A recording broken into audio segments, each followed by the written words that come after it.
A key feature of MTCS Online is an area known as private files. So the idea is, if you've got an account on MTCS Online, we have provided an area where you can store files. So as you gather evidence, you can store it within the system, and it then makes it much easier when you come to upload ready for verification. And we actually recommend that you do that because you can save all your evidence before you purchase the course or the certification that you're working towards.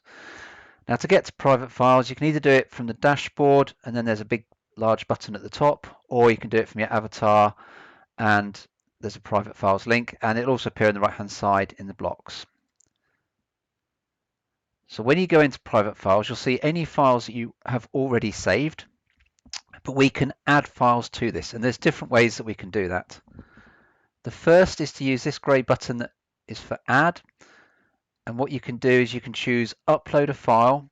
You can then browse, and you can browse your computer for where you want to find a file. So let's say I want to upload that one.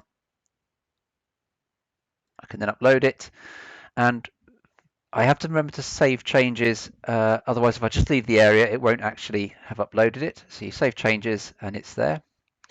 You can also just do a drag and drop. So and you can select multiple files. So I'm going to select 2 files from my folder.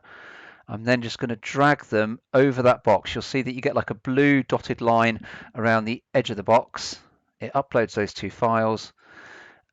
And again, I save changes. So I've now got the files within there.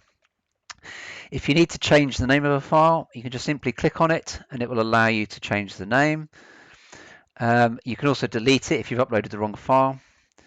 You can actually create your own folder structure using the folder icon, although it can be a little bit confusing, the folder structure, so most people just leave it as single files.